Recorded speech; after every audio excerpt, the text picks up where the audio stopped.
Hey everybody. Nice to see, or virtually at least, everybody again this year for our third annual Archeo Gaming Conference.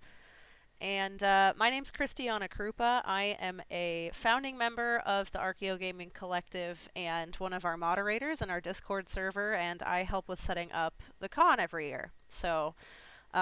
You might remember the presentation that I did a couple years ago, which was also about the Elder Scrolls Online, which was called Plunder or Perish. And I'm happy to say that this year's presentation is sort of an extension of that first one that I did in 2020, and it's called Publish or Plunder or Perish, and it's focusing more on the introduction of archaeology as a profession into the game world, which came after the 2020 Greymoor expansion. What I did here to start us off is just show up in the city of Solitude, which is going to make more sense here in a minute. But basically, what happened in 2020 was ESO released. Ooh, we're a little bit glitchy. Sorry about that. Is ESO released an expansion called Greymoor, which added new map zones to the game world, but also new skill lines. And that's particularly interesting for us as archaeologists because they added the Antiquities system.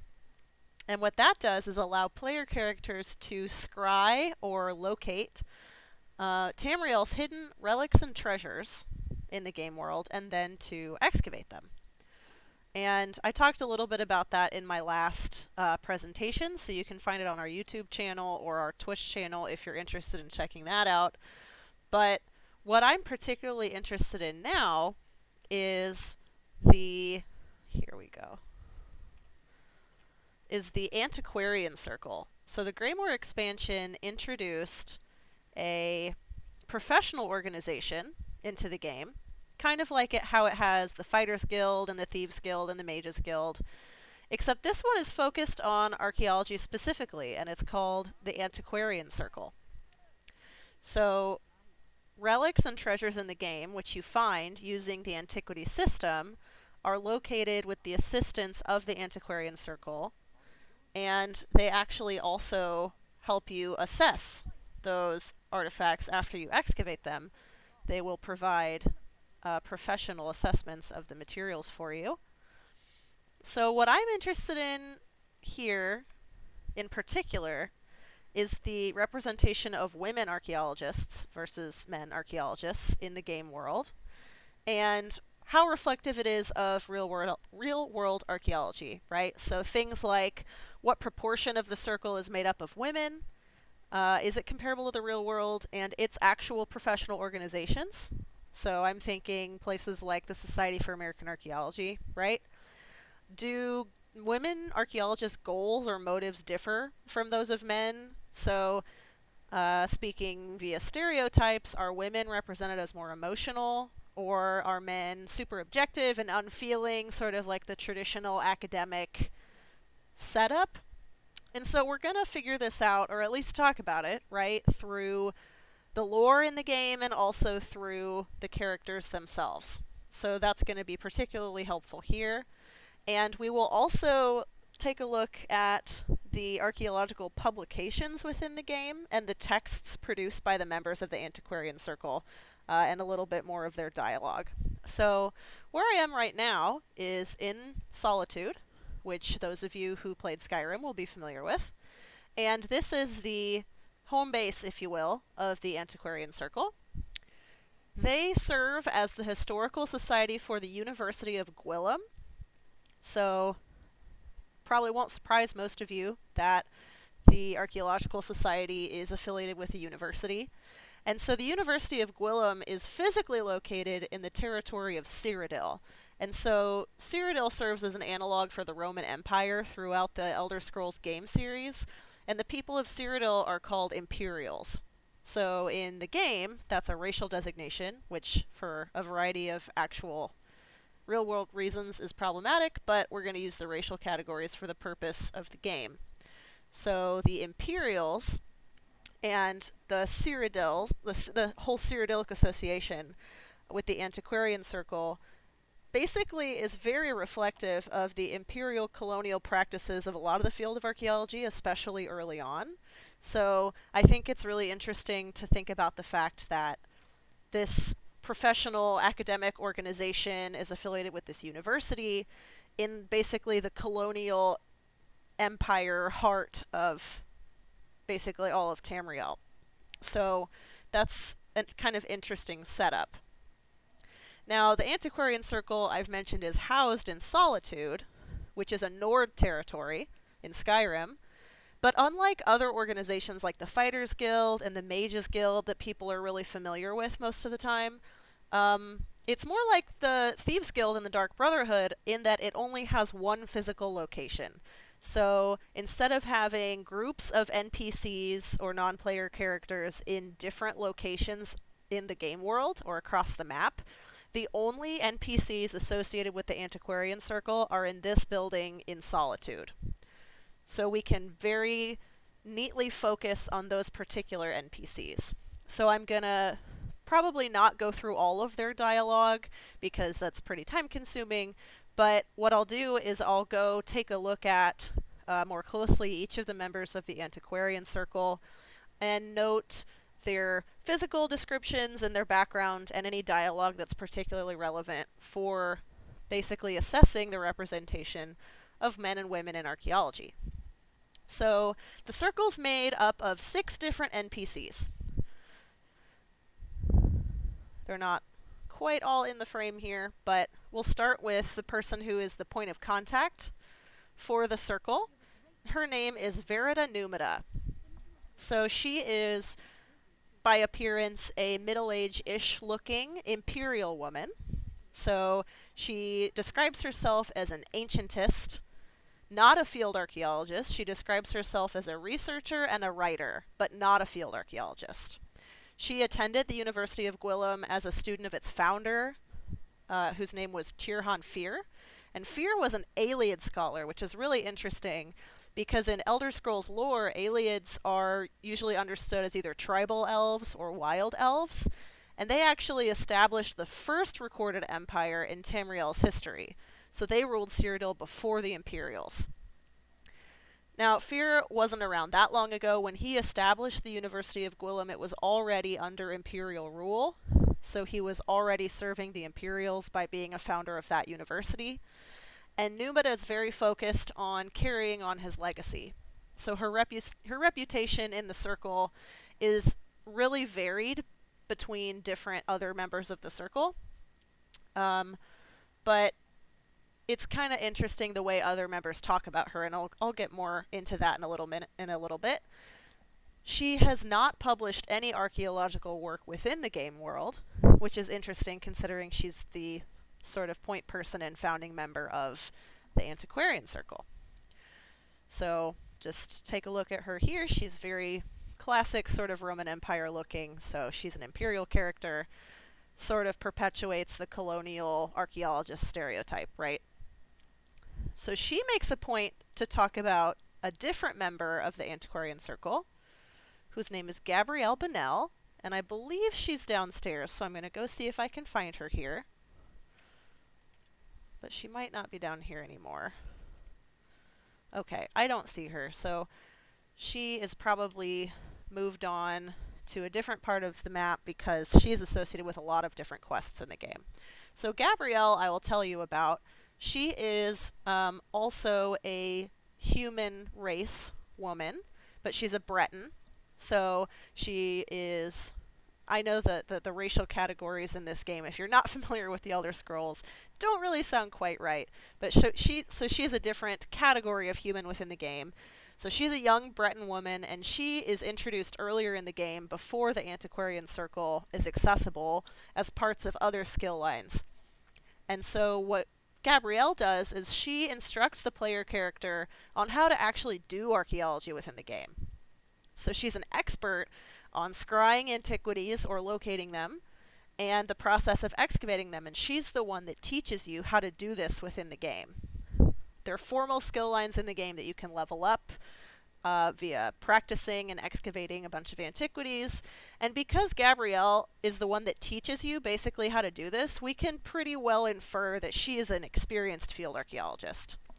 She's also an author of 3 of the books that are published within the game world, but none of them cover archaeological topics because Gabrielle is also a member of the Mages Guild.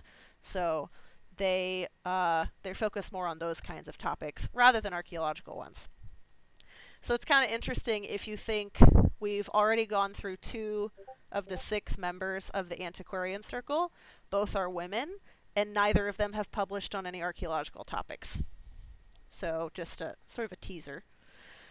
2 of the other members of the circle are professors at the University of Gwillem. One of those is Regina Spooka, who is over here. I will talk to him. So Reginus is also Imperial, so he is, by all appearances, middle-aged or maybe slightly older. And he tells the player character that he is an assistant professor at the university, and he enjoys the business of history. That's a quote from him. He says, "The business of history, which is cataloging, reading, labeling, filing, and recataloguing," which is probably going to sound really similar to anybody that's worked in an archaeological lab space or a repository.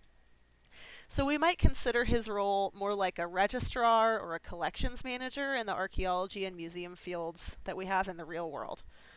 He makes several comments about Verita Numida, who is the imperial woman who founded the circle, that are really interesting. Some of the things he says are, "I just like to keep her honest.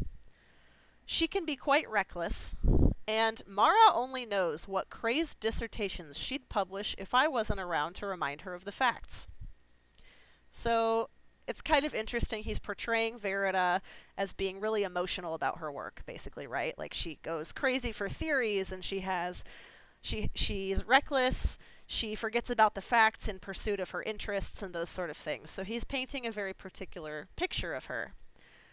What he says about himself is that cold, dispassionate, objective study is the aim of a true scholar.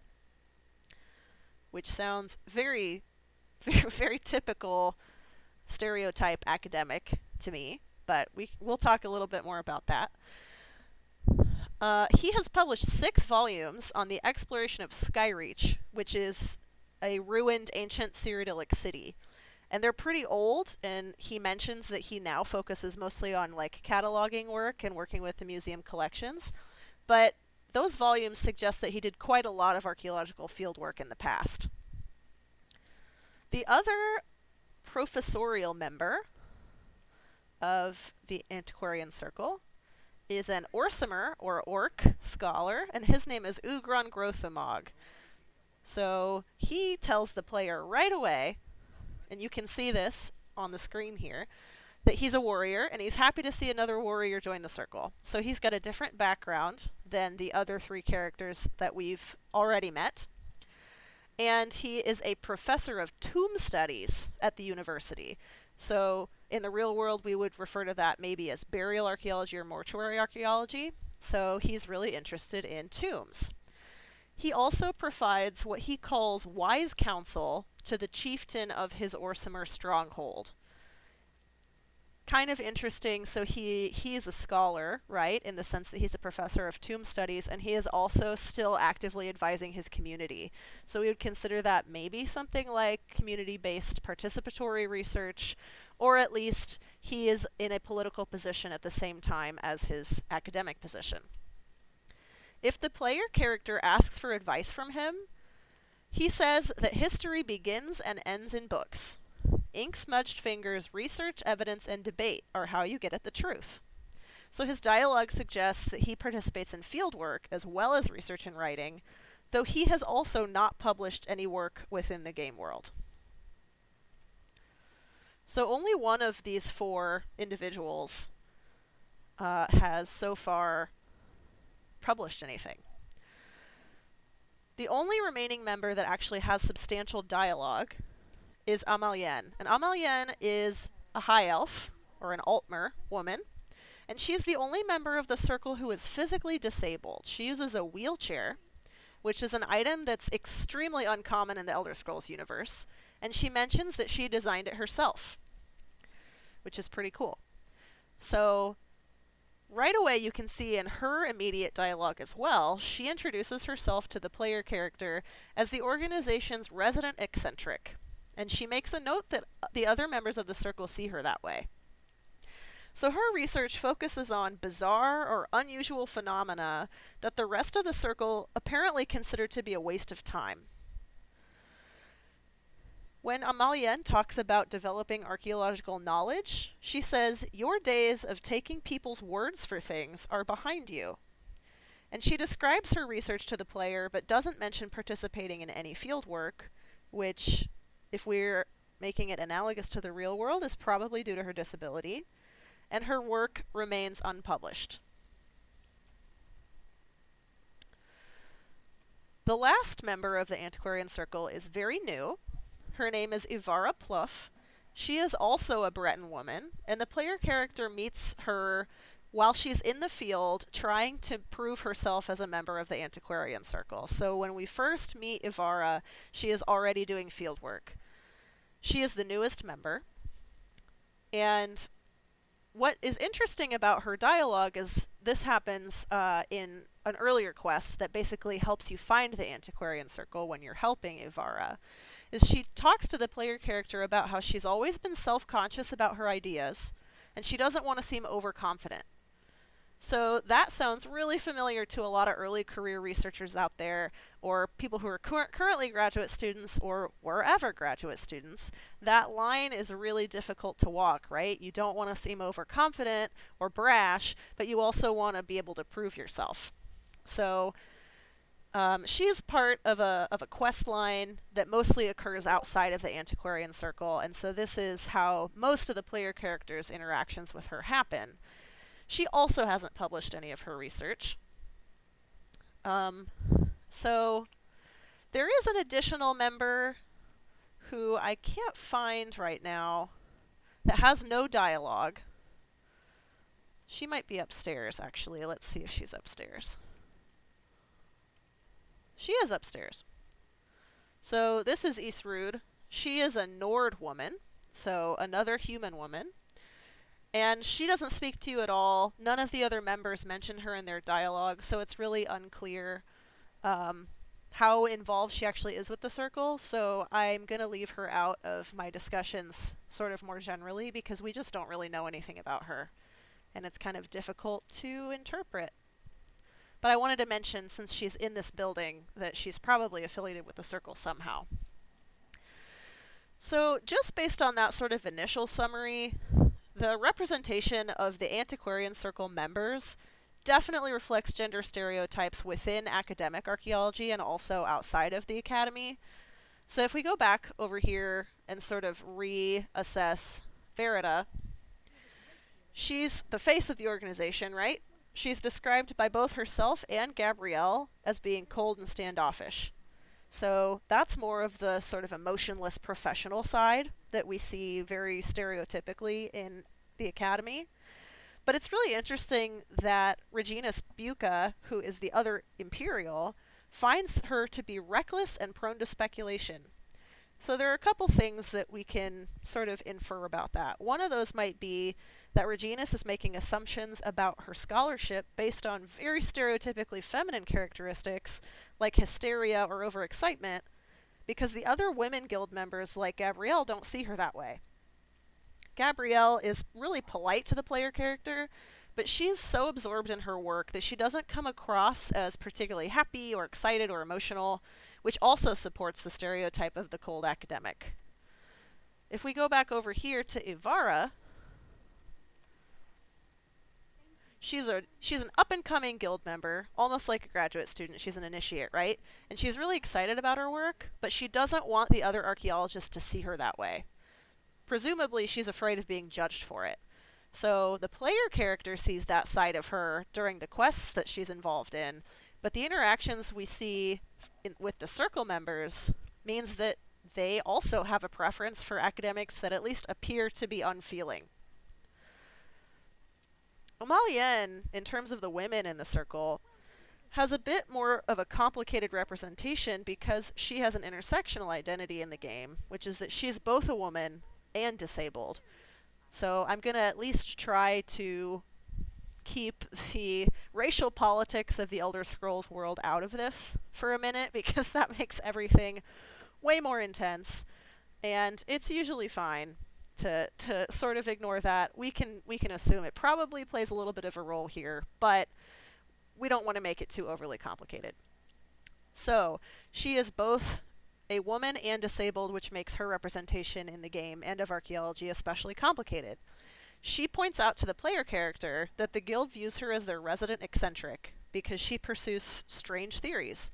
But she likes discussing her research, and she displays active excitement, and it accompanies the odd types of projects and evidence that catch her interest.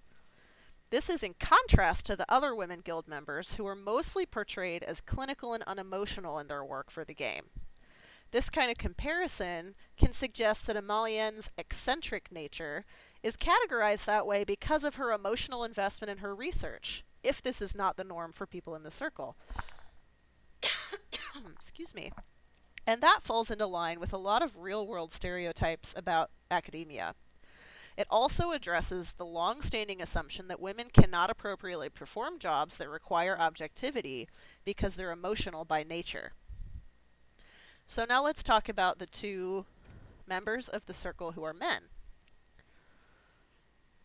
which are Regina Spooka and Ugron Grothamog.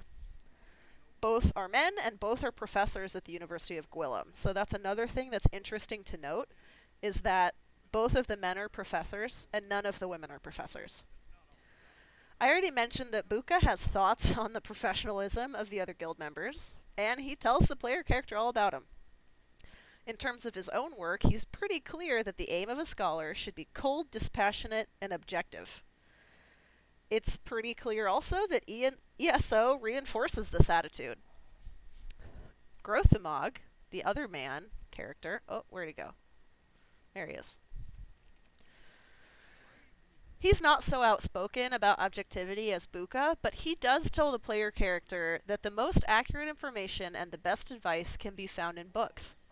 This suggests he believes written forms of knowledge to be more reliable than other forms, including receiving knowledge directly from other people.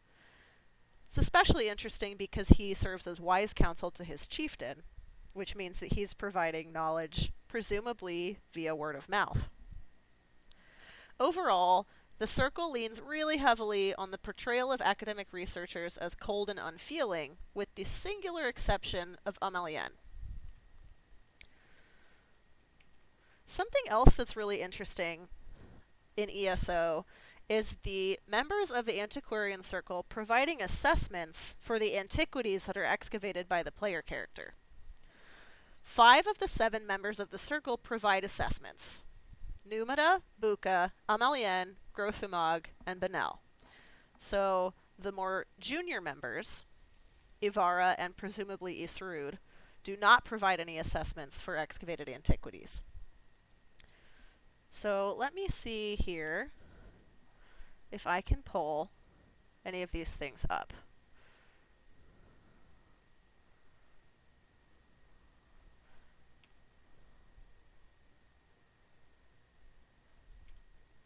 Aha, okay. So this is an example of some of the kinds of assessments that are provided to you by the members of the circle after you excavate an item. So each time you excavate an antiquity, you're given one assessment by a member of the circle. Some can be excavated more than once.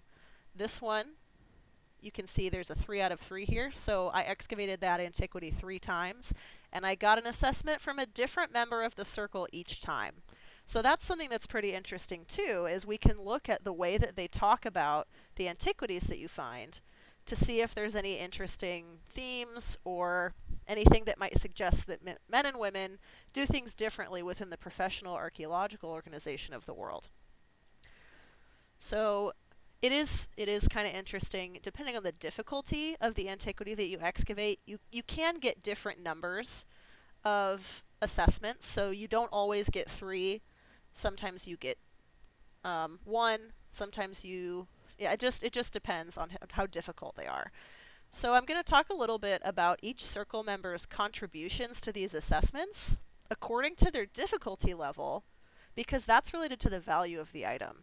So are different members of the circle predisposed to make comments on high value items or low value items, which is also something that I'm kind of interested in.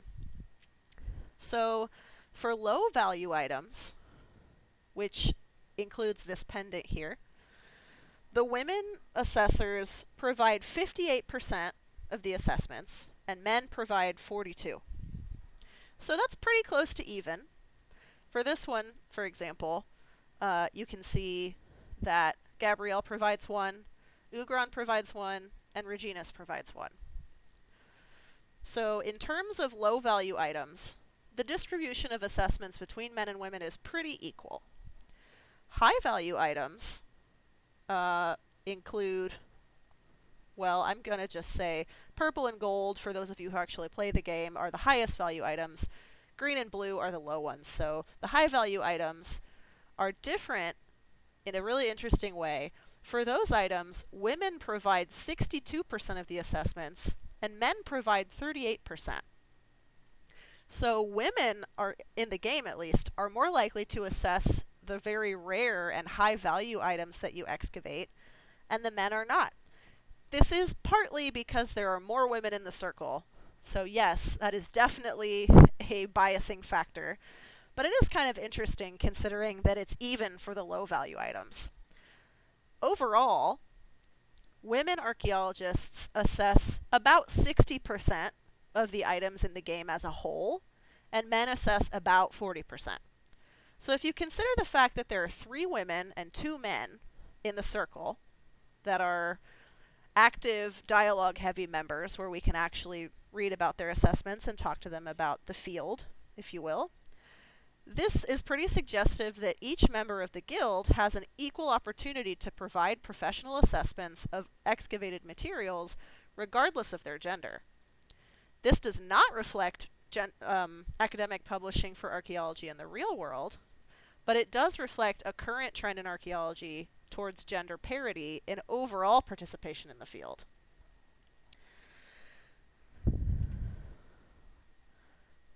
Let's just show you guys. There we go. So if you look here, this is just for fun. This is a list of all of the leads that I have, which is how you find antiquities in the game. So there's quite a lot. These are mostly low value. They're all green, so they're pretty easy to find. Excuse me. Something else that's interesting.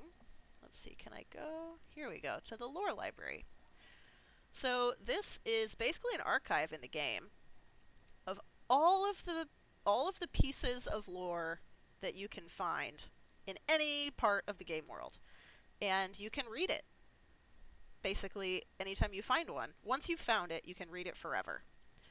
So this is really interesting because a lot of these are lore related.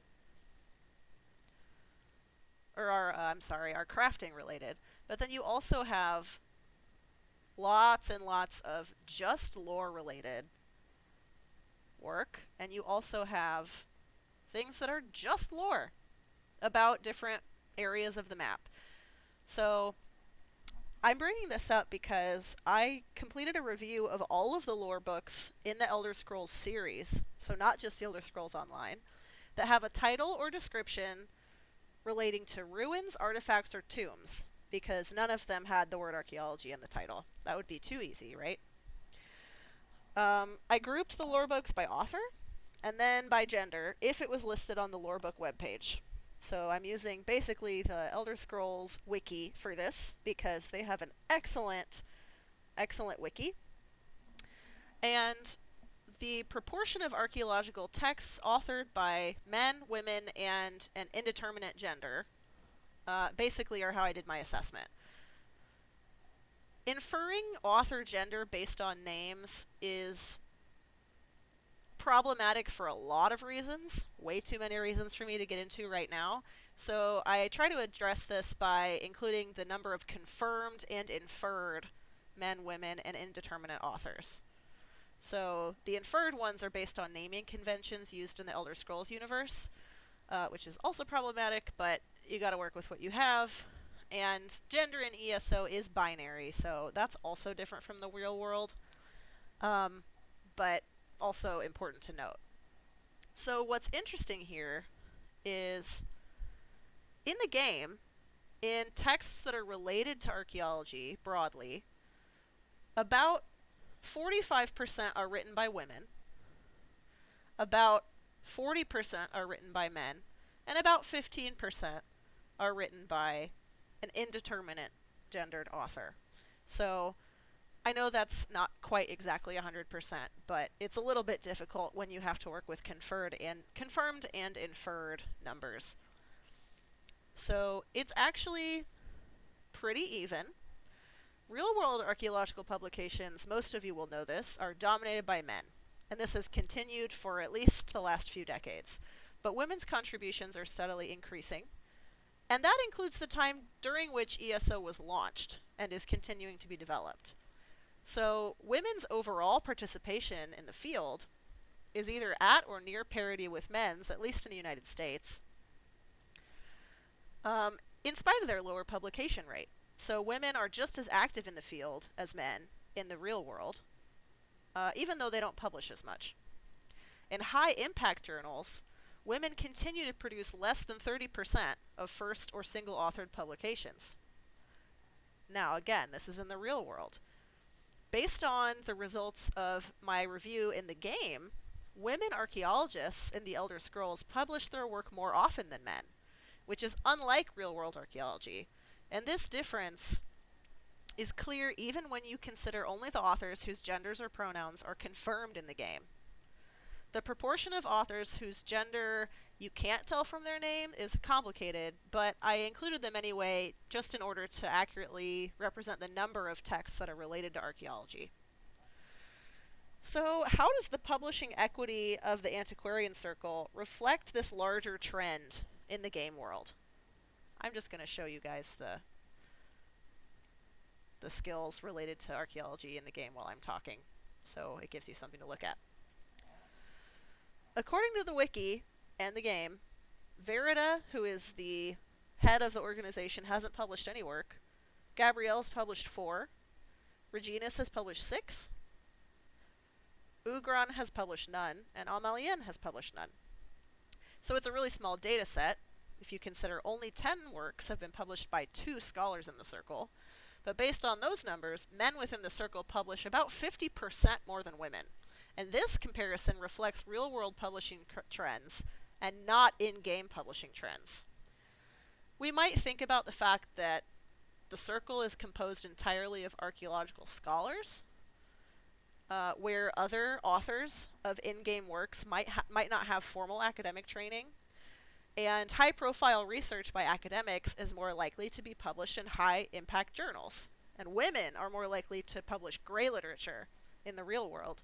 So we see that the in-game archaeological literature actually reflects those trends pretty well, which is surprising considering that we usually don't expect games like the Elder Scrolls to have that much knowledge of things like publishing trends in real-world archaeology.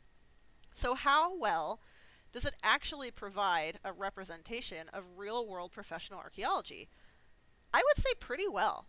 So, the overall composition of the Antiquarian Circle here is 3 women and 2 men, the established scholars. If you include the other 2 folks, there are 5 women and 2 men. And recent trends in archaeology show an upswing in participation by women. So Elder Scrolls Online portrays an archaeology in which women have at least as much representation in the field as men. And it emotionally depicts these scholars, the men and women scholars, in a pretty realistic way because their attitudes bring to mind the traditional academic. Members of the Antiquarian Circle tend to be objective and dispassionate, with the exception of Amalien, who is regarded as an eccentric, which is the other stereotype of academics. You're either cold and standoffish, or you're kind of crazy. I feel like those are the 2 pretty common stereotypes about professors and academics in general. In its representation of archaeology as a field, ESO accurately portrays both gender equity and the pervasive cold academic stereotype. So it's important to note here that women are not broadly painted as more emotional and men painted as more objective. And those are gender-based stereotypes that inhibit academic spaces, as well as inhabit them. So in terms of representation, it's pretty accurate in the game when compared to the real world. In-game publication data for archaeological texts by men and by women is also surprisingly reflective of the real world.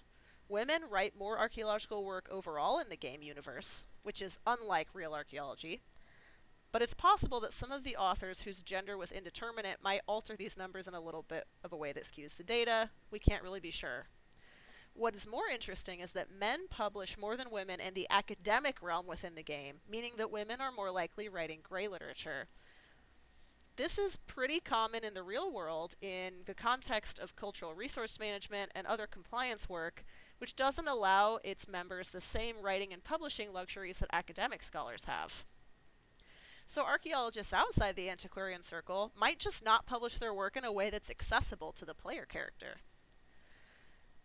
The antiquities system, within ESO, let me go back to that. Over here, the scrying and excavation skill lines, is an extremely detail-oriented addition to the base game, considering it's not the focus of the Greymoor expansion. So ZeniMax presents a really interesting introduction in the game to amateur archaeology through the player character, but the scholars, the non-player character scholars who make up the Antiquarian Circle, make the game a lot more interesting for me as a real-life scholar in the field. So as the game continues to be developed, we just have to hope that the studio expands on this surprisingly realistic professional organization and the archaeology through which it operates. So we do have our moderator here who is taking questions for me so that I can hopefully get back to folks later and maybe do a live stream of this soon. I think it would be really fun to get back into streaming the Antiquities system at least. And I hope that you are willing to ask questions and reach out to me on the Discord server, or you can ask one of our mods for my email if that is more helpful for you. And I'm really happy that we were able to put on such a great con again this year. Thank you so much for tuning in, and I hope you join us again next year.